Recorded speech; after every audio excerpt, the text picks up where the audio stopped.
Emmanuel, El Guibourg. Vraiment, El Guibourg est notre force et notre puissance. Vraiment, je viens rendre témoignage pour ce que le Seigneur Jésus-Christ a fait pour moi lors de la maladie de ma mère à Cara. En effet, le 19 août, lors du Pentecôte, après la prière, arrivé à la maison, j'ai réallumé mon portable et j'ai vu que j'ai eu plusieurs appels. Et j'ai rappelé et on me disait qu'on me cherchait de Cara parce que ma vieille avait piqué une crise. Elle est dans le coma et on l'avait envoyée à l'hôpital chinois de Cara. Et quand j'ai joint ma petite soeur, difficilement elle communiquait parce que elle avait commencé par paniquer que la maman va mourir parce qu'elle avait perdu connaissance, elle est dans le coma. Mais elle ne savait pas, elle est allée la retrouver dans la chambre comme ça, elle ne savait pas de quoi elle souffrait. Et je lui ai dit, non, moi j'adore un Dieu vivant. Je suis venu à l'église le dimanche, je suis reparti, j'avais sa photo que je mets toujours dans le sac quand je viens. Comme je n'ai pas reçu de prophétie, elle ne va pas mourir, c'est tout juste quelques malaises, ça va partir. Elle me dit c'est grave, je dis oui c'est grave, mais ne panique pas, jusqu'à demain matin. Donc à l'heure là, c'était autour de 21h, 22h. Donc j'ai tenté d'appeler à l'église, mais je pense que les ouvriers étaient en réunion. Et je me suis dit que bon, c'est pas grave, le lendemain matin, très tôt, je l'ai appelé. Et le lendemain matin, j'ai appelé l'évangéliste à Loma. Et je lui ai dit le problème et j'ai sollicité la prière de l'église pour ma mère à Cara. Et nous avons demandé à ma petite soeur d'aller au chevet de la mère.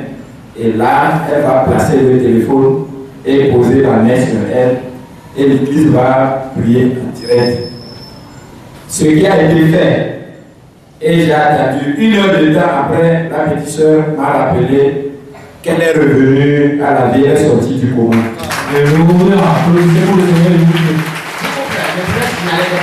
C'est bien passé, de ne pas m'inquiéter que ça va aller.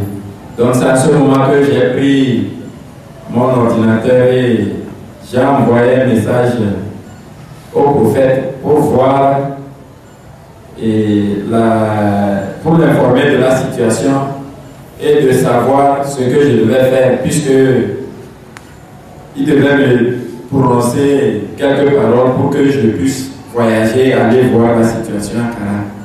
Et vers 13h, 14h, l'église m'a encore appelé pour me dire, papa dit de dire à Amana d'aller que tout est sous contrôle.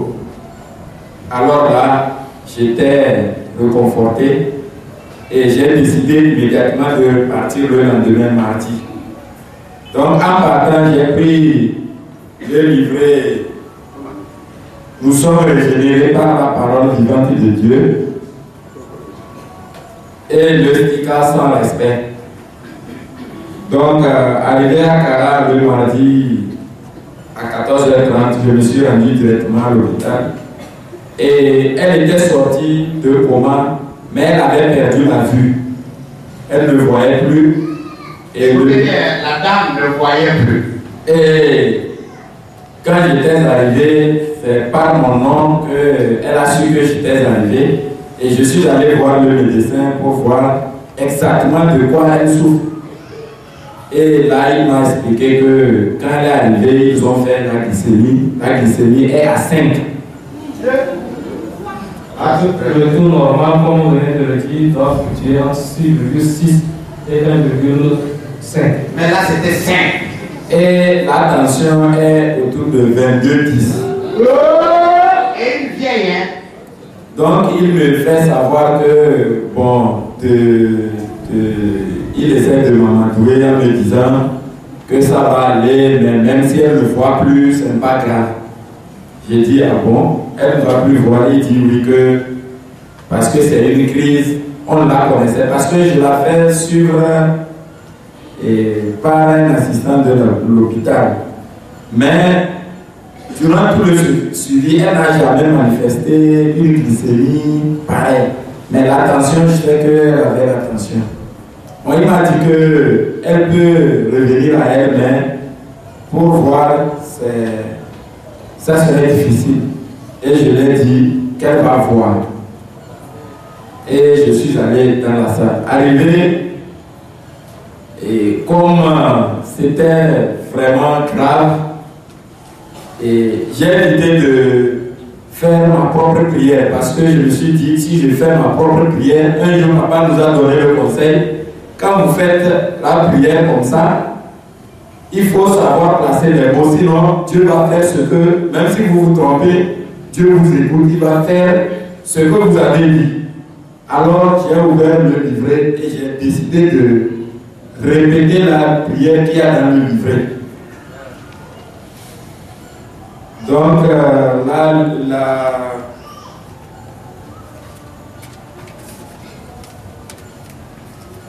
la prière, c'était vraiment, je peux dire que c'est une prière vraiment de révélation qui correspondait à la situation.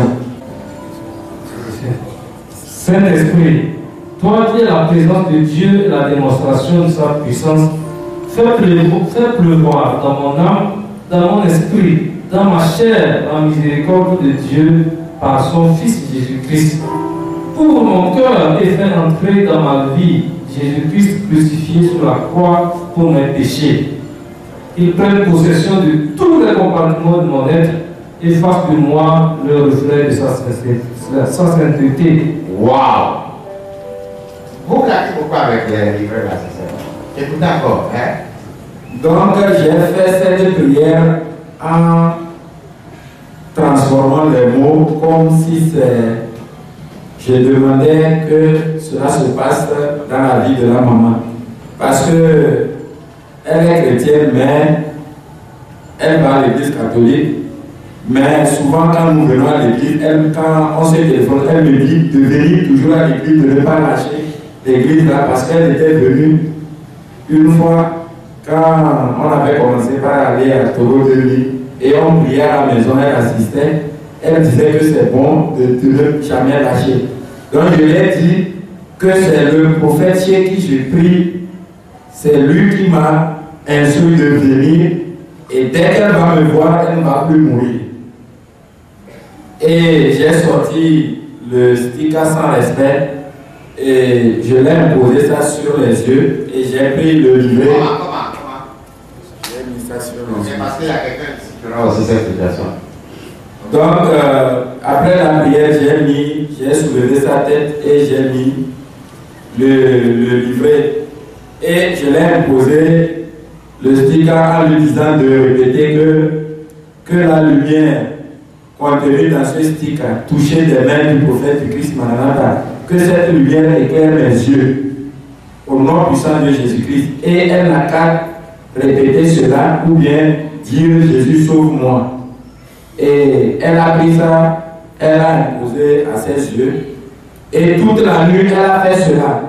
Mais je vous assure, le lendemain à 7 heures, je me suis rendu à l'hôpital. Et les médecins étaient arrivés. Pour eux, elle ne voit pas.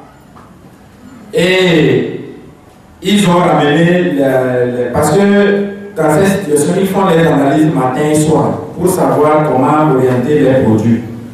On a payé l'insuline, d'autres produits, on a mis, mais le matin ils sont arrivés, rien n'a changé. Les examens montraient toujours les mêmes taux de glycémie. Mais à leur surprise, j'étais assis sur une chaise. À un moment donné, la maman a commencé par suivre le docteur de ses yeux. Et elle a indexé qu'il y a 3 personnes qui sont rentrées auprès d'elle. Et j'ai demandé, mais tu vois? Elle dit qu'elle a commencé par voir. Alléluia!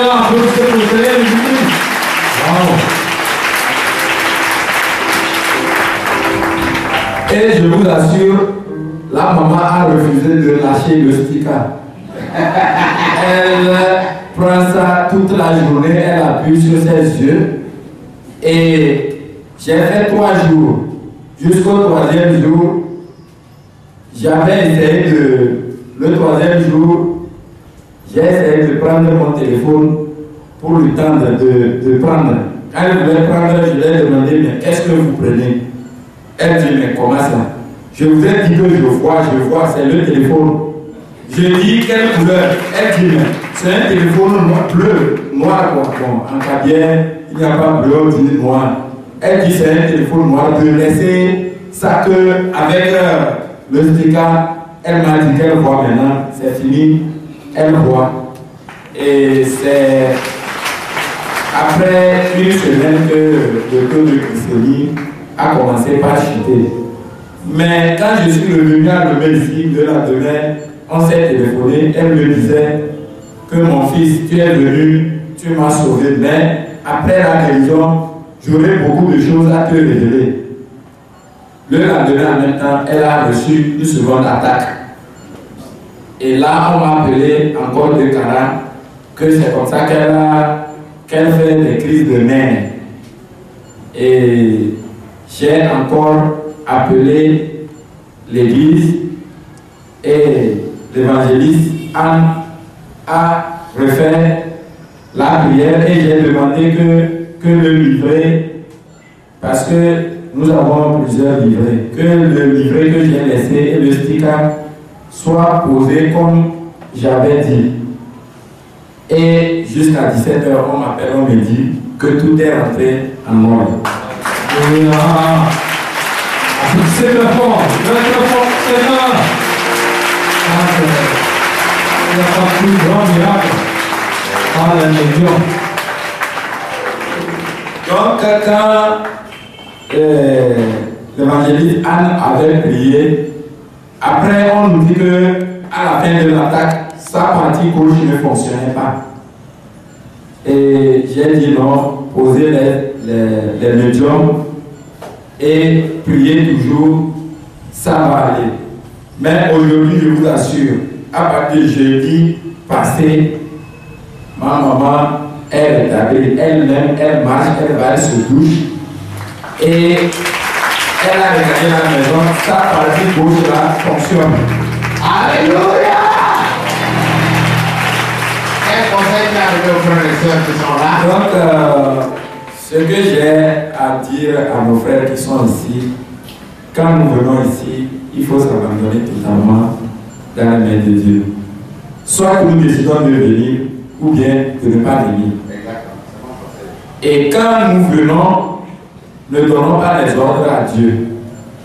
Confions-nous totalement et Dieu fera toujours ce qu'il a dit dans sa parole qu'il fait.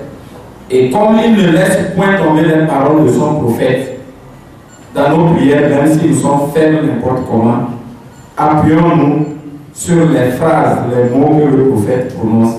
Et je suis sûr, Dieu nous écoute. Parce que moi, j'ai constaté, j'ai fait plusieurs fois l'expérience, j'ai vu que Dieu m'écoute. Et actuellement, ça me renforce, ça me donne la confiance que rien ne peut m'arriver si moi-même je ne m'écarte pas du chemin. Alléluia.